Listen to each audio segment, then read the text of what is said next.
What is a disturbing backstory behind something that is widely considered wholesome? I met a writer named Thomas Dish when I was in college. He wrote The Brave Little Toaster. He told us Disney hired him to write a movie about lions. He wanted to do King Lear with lions. BC the plot mirrored how lion prides operate. Old, lazy, but powerful male, dangerous daughters. But Disney said they wanted a young hero. So he changed it to Hamlet with lions. Uncle kills father. Kid runs away. Goes to dad visits and calls for revenge, etc., but with a happy ending. Timon and Pumbaa are Rosencrantz and Guildenstern. Wrote a treatment, turned it in. They said thanks, but no thanks, and fired him. Movie comes out. They took his idea and didn't pay him. He said Disney was notorious for doing this to creators. I read years later that he took his own life. Never think of the Lion King without thinking about him. They made so much money off his idea, and he got nothing. https://en.wikipediaorg/wiki/thomas_m._dish. Edit. Apology for using the word script in my original post.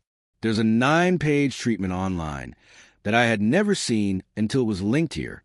Dish's story that he told our class was his perspective, and I tried to relay it the best I could remember. I'm not diving deep into big authorship questions, just passing on the story how I remember it as he told it to us. It was 25 years ago. All movies are collaborations. I don't think this defined his life or that his suicide was an outcome of Disney's poor treatment of him. He told my creative writing class that story to teach us about the perils of writing creatively for corporate clients. He wasn't super angry about it, just annoyed. He was a great writer and was still struggling financially. The larger point is that he felt exploited, and it sucks when big corporations don't share their profits with those who contribute. This is 10,000% on brand for Disney. Public domain was the early salvation of the studios. When they actually have to pay writers, they just don't. Yup, it's why Don Bluth started making his own movies as he was working for Disney, and they kept screwing him over, so he left. And honestly, so many of his movies are just that brilliant. Like when you look at The First Land Before Time, it's just so different to the more childish sequels. It's interesting to look back and realize how many of my favorite childhood movies were made by Bluth, especially when you realize that as a kid you didn't really know who made movies. Sherman Kelly wrote the lyrics to Dancing in the Moonlight while recovering from a violent assault carried out on him and his girlfriend by a youth gang. He envisioned an alternative reality where people just dance and be happy all the time. It was his way of dealing with the trauma. To think that so many people have such good memories from that song, though. He really created something beautiful for everyone from his trauma. Access to comfort and reframing traumatic situations in a healthy way is a good way to avoid PTSD too. So could have also been deeply therapeutic. Like Weird Al. Both of his parents died on the same day of carbon monoxide poisoning. He still did a concert that night, saying, since my music had helped many of my fans through tough times, maybe it would work for me as well. I'm always glad to see this story shared. Weird Al is not only one of the most talented, long-running artists in an entire industry, he also seems to genuinely be a kind, caring human being. I've had the privilege of meeting him at concert, after parties, on 2 occasions. Both times, he took the time to have a conversation with me, look into my eyes, and make an actual connection. He did this for everyone in attendance, despite long lines. On one of those occasions, my buddy was with me for his first Weird Al VIP experience. The photo op he and his wife took with Al sadly came out blurry. They asked one of Al's aides, and he said he couldn't promise anything but would ask Al directly. A couple minutes later, my friend and his wife were called back in for a retake, something a huge celebrity like Weird Al could have very easily and fairly reasonably turned down. We need more Weird ALS in the world. Quick edit to add. Weird Al's VIP experiences are very reasonably priced compared to other artists, and you get a bunch of goodies for money, too. I highly recommend the experience if you're a fan, and I'm delighted to see so many people are. I love this Behind the Artist VH1 documentary thing.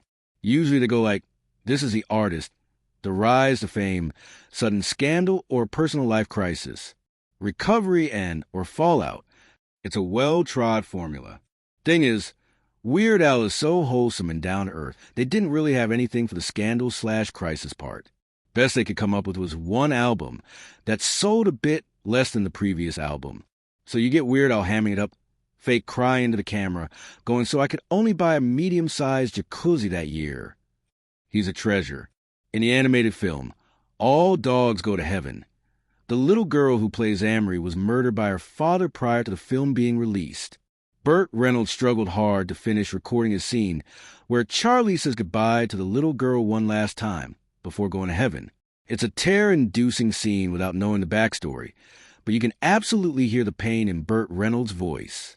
It's generally considered a very loving and touching moment, but knowing what happened makes it really hard to listen to that without getting emotional. Her father was a violent and abusive alcoholic who murdered both her and her mom and then committed suicide. She was 10 years old. Edit. Oh man, I just realized more people commented about this here. I also didn't realize she voiced Ducky from The Land Before Time 2. Police didn't press charges when the mother told them the threats because there was no physical signs of abuse at the time of the report. A child psychologist found mental and physical abuse on Judith, but the Child Protective Services dropped the investigation when her mother told them she was divorcing the father. Despite her family and friends telling her to do it immediately, she didn't because she was afraid of losing the house and the money. Everyone dropped the ball so hard in that story. I also didn't realize she voiced Ducky from The Land Before Time 2. Her gravestone ends with, "Yep, yep, yep." My dad, I always said yep, yep, yep to each other, was one of the movies we loved to watch together when I was little, and it was one of the last things we said to each other on the last day I saw him. 3 days later, there was a house fire, and, well, in the words of Forrest, that's all I have to say about that. It's been almost a year since his death, and damn it if someone isn't cutting onions over here. Fuck, the yep, yep, yep makes me so sad every time. The song Save the Last Dance for Me by the Drifters was written by a man who was crippled by polio and in a wheelchair watching his new wife dancing with other men at his wedding to her because he couldn't. ETA did not expect this to start such a discussion. As was mentioned below, in the song, he's saying that he's the one taking her home, not them. I don't think he's angry. He's just saying that no matter who she dances with, she's his wife and will be taking her home at the end of the night. From Wikipedia. In the song, the narrator tells his lover she is free to mingle and socialize throughout the evening, but to make sure to save him the dance at the end of the night. 5. During an interview on Elvis Costello's show Spectacle, Lou Reed, who worked with Pomus, said the song was written on the day of Pomus' wedding while the wheelchair-using groom watched his bride dancing with their guests. Pomus had polio and at times used crutches to get around.